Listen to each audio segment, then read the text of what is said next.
Bonjour. Alors, petite vidéo que je vais intituler Comment transcender un traumatisme. Alors, pour la faire, je vais me connecter, enfin, je me connecte à une séance que j'ai eue ce matin, euh, qui avait pour thème Mon mari m'a trompé, ça fait un an, comment je fais pour pouvoir m'en sortir?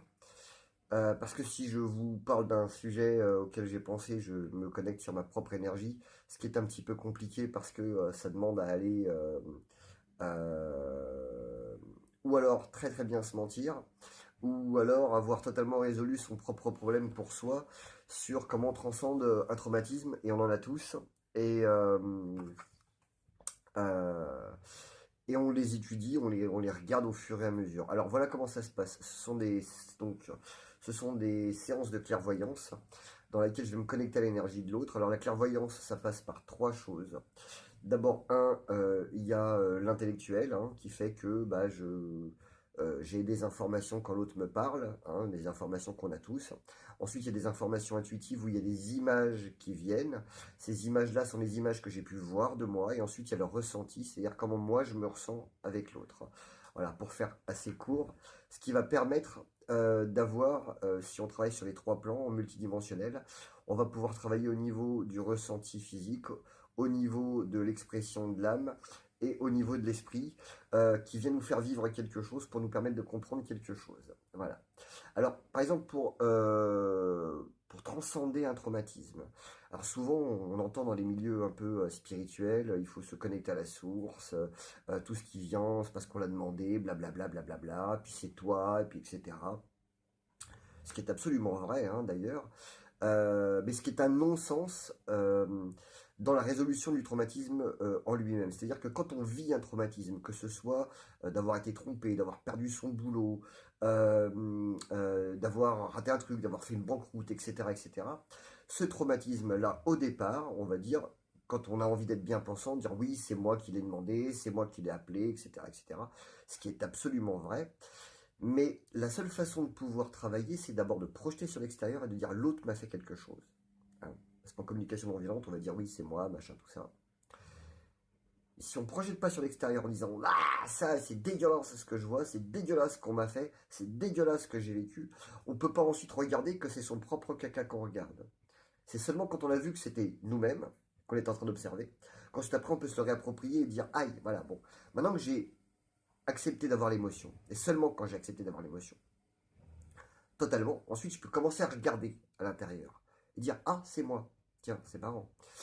Euh, Moi aussi, je me suis comporté comme ça, peut-être certaines fois, et je ne l'ai pas digéré, et je me sens encore coupable de ça. Et pour éviter de me sentir coupable, je vais dire que c'est l'autre. Là, à ce moment-là, on peut commencer à se regarder. Puis une fois qu'on s'est regardé, on continue à ressentir qu'il y a encore de l'émotion. Ah, je vais encore reprojeter. Quand j'ai projeté, ensuite, je vais pouvoir revenir encore sur moi et me dire ah merde, c'est encore moi. Alors que la plupart du temps, ce qu'on essaye de faire, c'est de dire ah oui, je vais récupérer ma responsabilité de ce qui est arrivé. Bon, c'est cool. Sauf que pour récupérer la responsabilité de ce qui nous est arrivé, faudrait-il encore qu'on ne se sente pas coupable en même temps. Parce que tant qu'on se sent coupable de ce qui s'est passé, de comment on l'a vécu, on ne peut pas se sentir responsable. Donc on ne peut rien transcender, on ne peut rien dépasser, on ne peut rien transformer.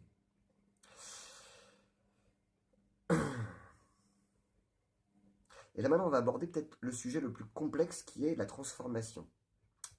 J'avais un ami il y a quelques semaines qui m'a dit quelque chose qui était très drôle. Alors très drôle, hein, c'est une phrase un peu commune qu'on entend souvent, qui est il faudrait ne rien vouloir pour tout avoir. Ok, bah médite là-dessus pendant 2 ans parce que si tu veux tout avoir, donc tu peux rien vouloir. Donc si tu veux transformer l'émotion négative que tu peux pas la transformer. Tu es obligé de l'accueillir d'abord complètement. Aïe, aïe, aïe, aïe, aïe, j'ai mal, j'ai super mal. Je trouve le monde totalement injuste. Et seulement une fois que j'aurai compris que c'est moi qui suis injuste avec ce que je regarde et comment je le regarde, ensuite après je pourrai le transcender. Quand je dis transcender, puisque ça a l'air d'être antinomique avec ce que je viens de dire juste avant, hein, quand je dis transcender, c'est-à-dire que j'accepte cette part pourrie qui existe en moi, que j'ai projetée sur l'extérieur. Et quand je l'accepte, la transcendance, ce qui va faire que ça va être transcendant, c'est que je n'ai plus besoin d'avoir à l'évacuer. Elle fait partie de moi. ce que j'appelle le paradoxe. Alors je ferai sûrement une vidéo là-dessus parce que c'est quelque chose qui me tient énormément à cœur d'aller travailler ce que c'est que le paradoxe. C'est que tant que je veux être une belle personne, je vais voir des cons et des situations pourries à l'extérieur.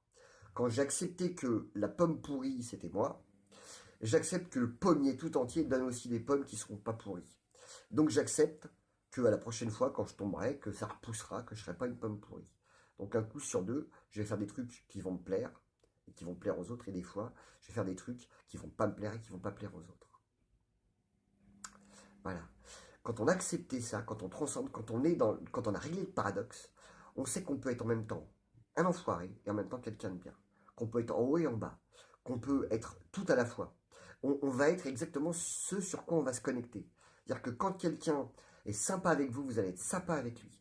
Mais quand vous tombez sur un connard en face de vous, vous allez être un connard avec lui. Si vous voulez continuer à être quelqu'un de bien, vous ne réglez pas votre paradoxe. La seule chose que vous faites, c'est que vous vous attachez à l'image que vous voulez donner de vous-même. Donc vous ne pouvez pas être vous. Parce que être soi, c'est être totalement changeant de façon permanente. Pour répondre à la question de cette dame de ce matin sur sa séance, si ça fait un an que tu souffres, c'est que ça fait un an que tu t'attaches à la personnalité. Ça fait un an que tu n'as pas voulu lui donner émotionnellement ce qui te colle à lui. Tu n'as pas voulu te montrer tel que tu étais. Quand tu te montreras tel que tu étais, ça changera. Parce que ta colère sera passée, tu pourras passer à autre chose. Mais tant que tu la nourris, eh ben ça ne marche pas. Voilà. Sur ce, très bonne journée. Alors, pour ceux que ça intéresse, ici, vous vous abonnez. Ici, il y a d'autres vidéos. À bientôt. Ciao, ciao. Bonne journée.